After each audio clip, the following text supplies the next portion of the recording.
Welcome back, everybody. Fandom United podcast, episode number 16. Thank you so much for joining me. I was just thinking, I started this about 2 months ago. Yeah, January 1st. And, I just want to say for those of you who are subscribers who have, added to the conversation with your comments, I really do appreciate it. It's been fun. And it's especially exciting given we are 13 days away from Zack Snyder's Justice League. It's crazy. I mean, the days are flying by, and I almost want time to stop so that way I can process this and just, pinch myself. Because again, for years, we thought this wasn't going to happen. Okay. We were told by a lot of people this was a pipe dream, and yet here we are. So I know the movie's coming. I've seen the trailers. I've seen the teasers that Zack Snyder has been releasing, but it's still surreal, Until I've actually sat down and watched the movie, it's going to feel that way. But yeah, 13 days away as of this recording, and I am so excited. Speaking of that, let's start off with the director of Zack Snyder's Justice League, Mr. Zack Snyder, and an interview that he did with Total Film. And he was asked about, is this movie in the DCEU canon?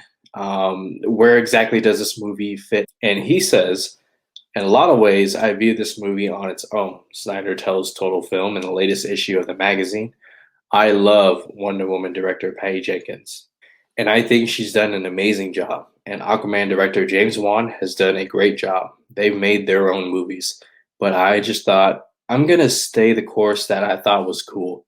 There's a bunch of stuff I do differently than what they do, but I just think of Justice League as its own thing at this point.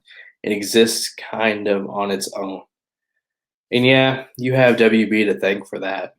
They took over what he was trying to build in 2017. This is all old news now, but you know what happened. And ever since 2017 Justice League, the DCEU has kind of been trying to find its footing, so to speak. And it's funny, over the years, I've had people tell me, people who, weren't as excited or enthusiastic about the Snyder Cut. They told me, why would you want to see this movie? The DCEU is doing some good stuff right now with their movies. This was like back in 2019, 2020. And they didn't want to see the Zack Snyder's Justice League because they didn't want to ruin this momentum that DC had. Okay. Well, let's examine that real quick, okay? Let's examine the DCEU since 2017 Justice League, November 17, 2017. Remember, DC had no movies for the next year until December 2018 with Aquaman. Aquaman, for me, again, I've said it before, it's a fun movie. It's the closest Marvel movie that's a DC movie. Very rewatchable. Love Jason Momoa. Love the cast. Such a fun movie. Highly rewatchable, in my opinion.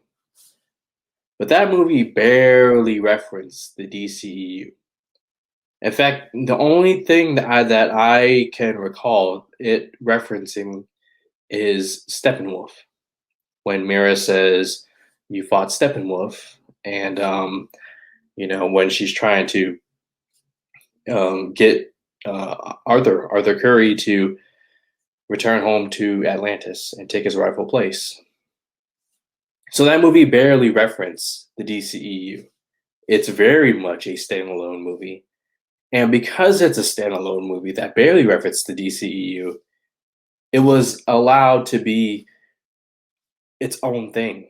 James Wan was allowed to do his own thing because WB, again, didn't want that movie to touch the Snyderverse.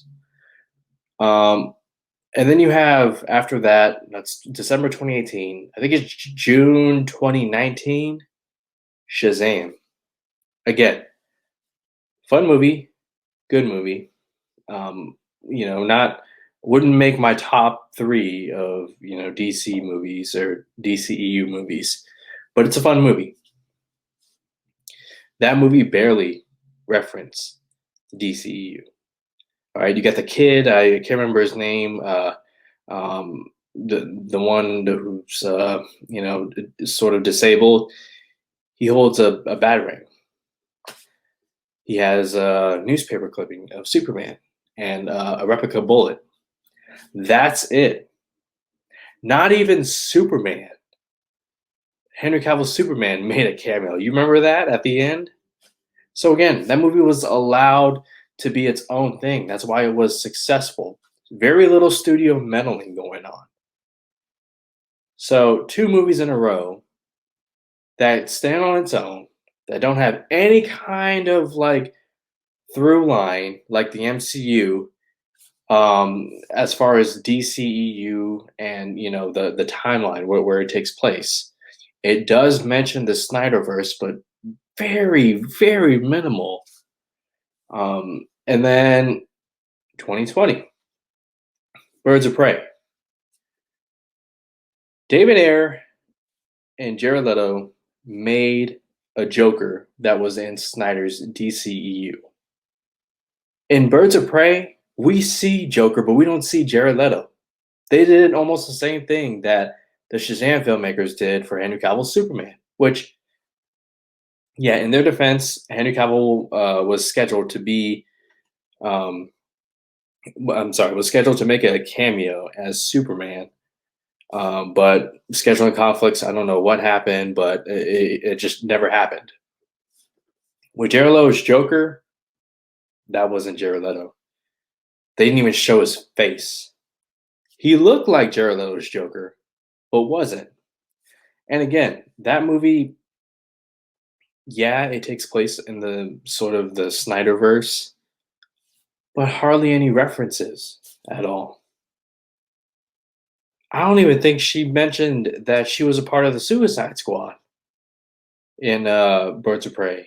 And again, I haven't. It's been some time since I've seen that movie. I do want to revisit it, but so when people tell me, this movie's gonna ruin what the DCEU canon and this universe that it's building, I'm like, well, what are you talking about? It's evident over the past couple of years that WB has been trying to move away from the Snyderverse, even though they were the ones who fucked it up in the first place, and are trying to build this DCEU.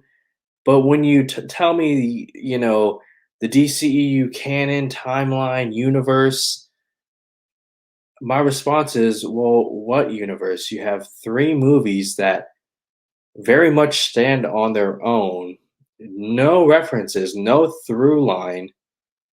And so to me, that's kind of a stupid argument.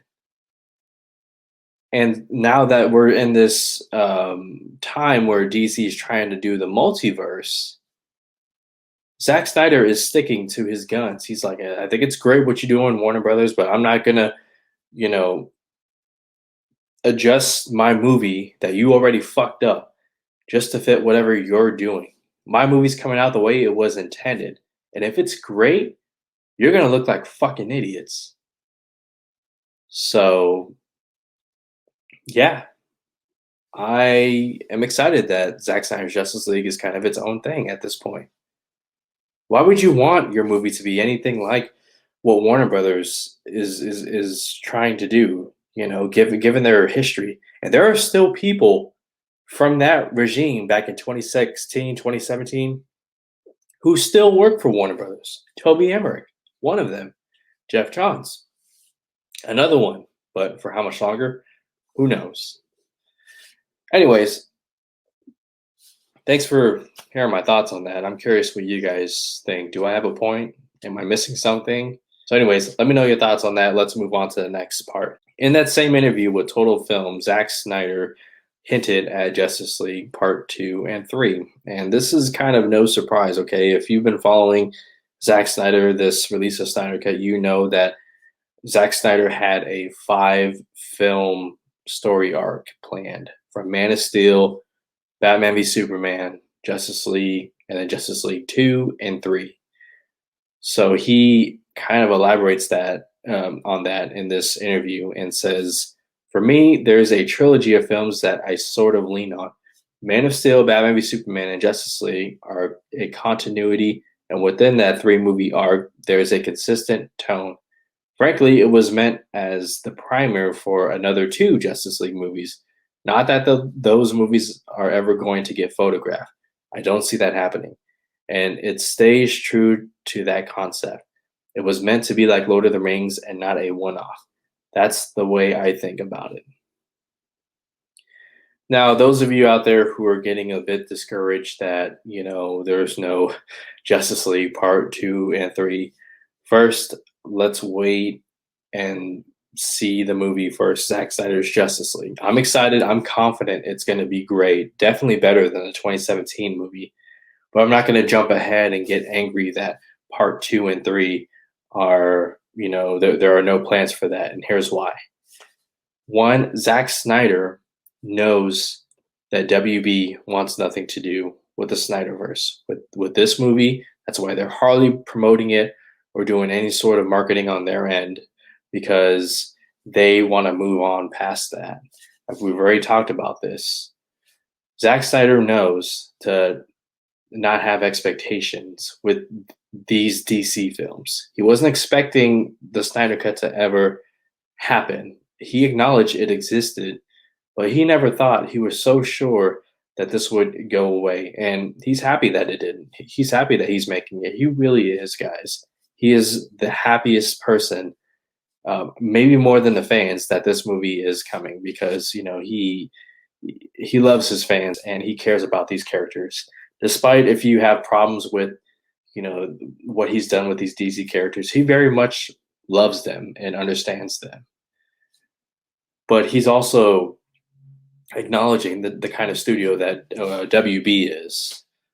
Okay, they're very reactionary. They've already effed him over more than once, and he's not going to get his hopes up.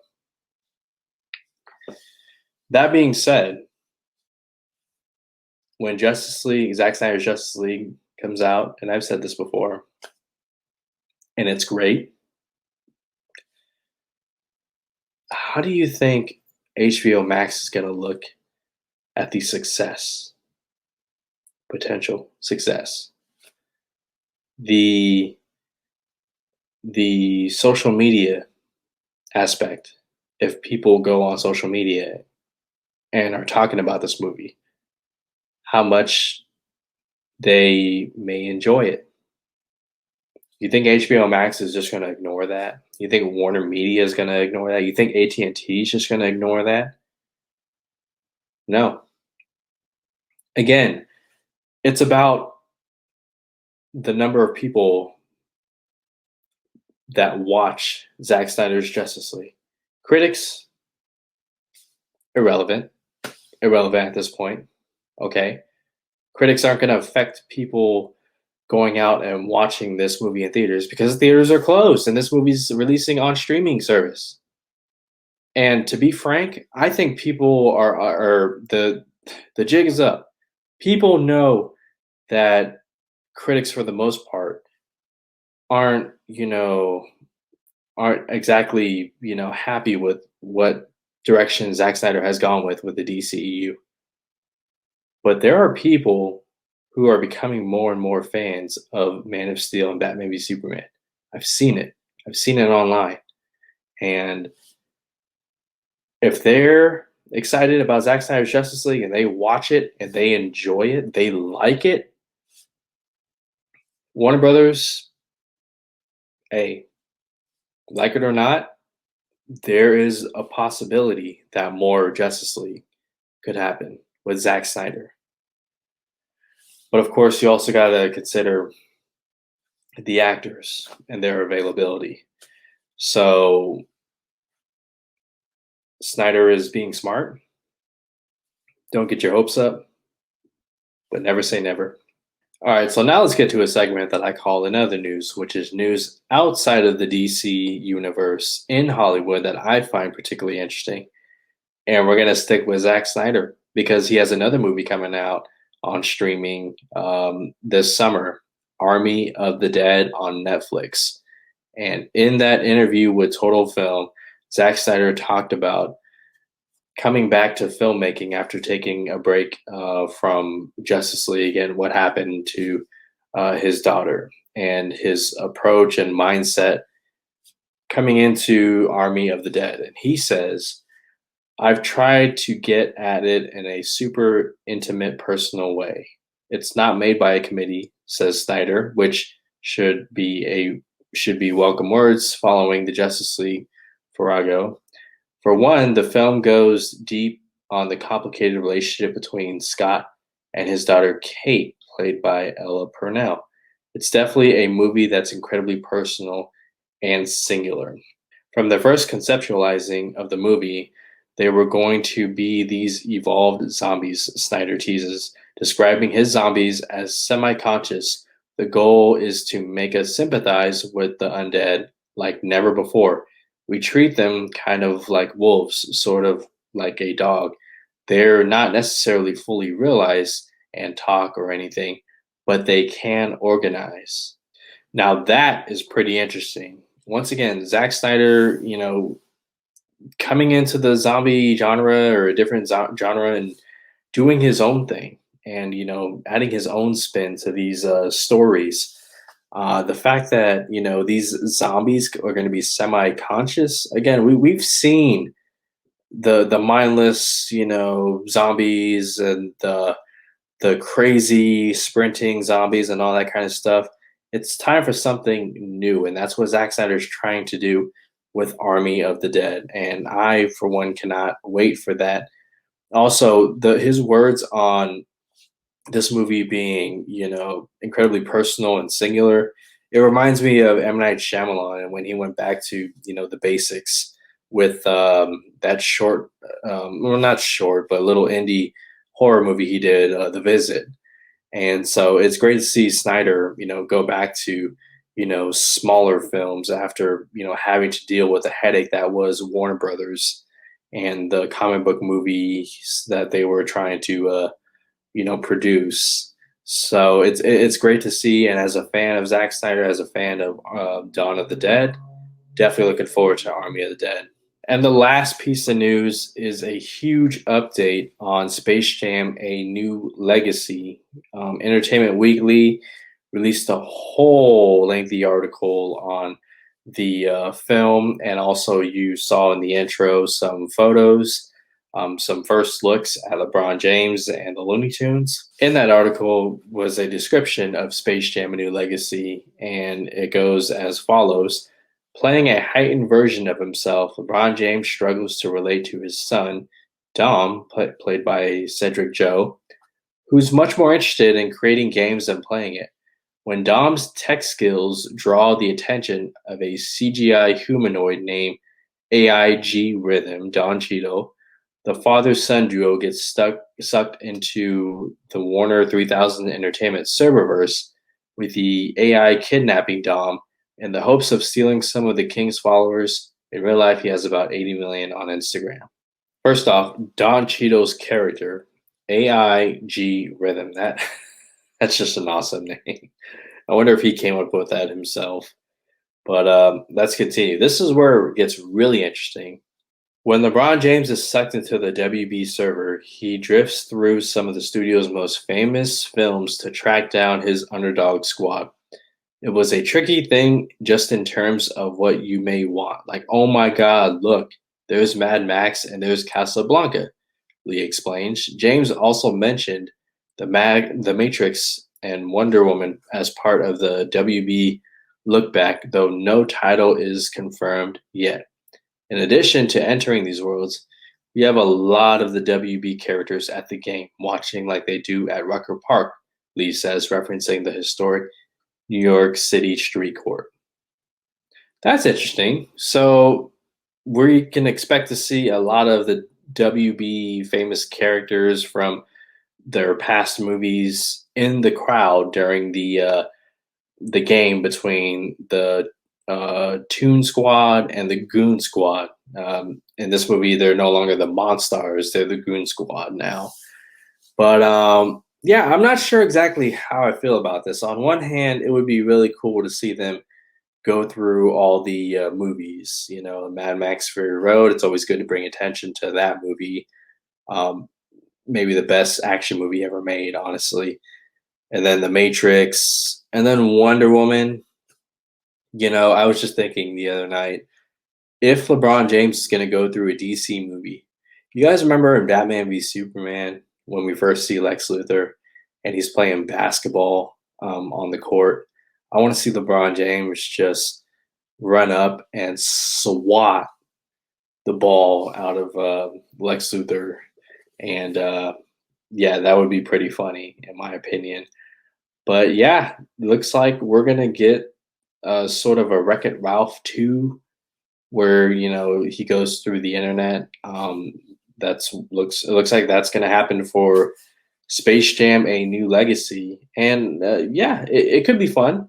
It could be fun. This movie's starting to win me over. Um, I was definitely somebody who grew up on the first movie, Michael Jordan, Quad City DJs, Looney Tunes. I was like 7 years old when that first movie came out, and so yeah, it's on HBO Max coming out later this summer. And so I will definitely be checking it out. Sounds more interesting. I'm looking forward to that first trailer. Let me know your guys' thoughts on all the topics. That'll do it for Fandom United number 16. I appreciate your time. I appreciate your subscription. Let me know. And also, this Saturday, I will be doing a Man of Steel watch party. So if you feel like revisiting Man of Steel before Zack Snyder's Justice League in 13 days as of this recording, come join us tomorrow. I will be doing a separate video on that as well. Thank you guys again for everything you do. I appreciate it. I have a lot of fun doing this channel. And until the next video, you guys take care.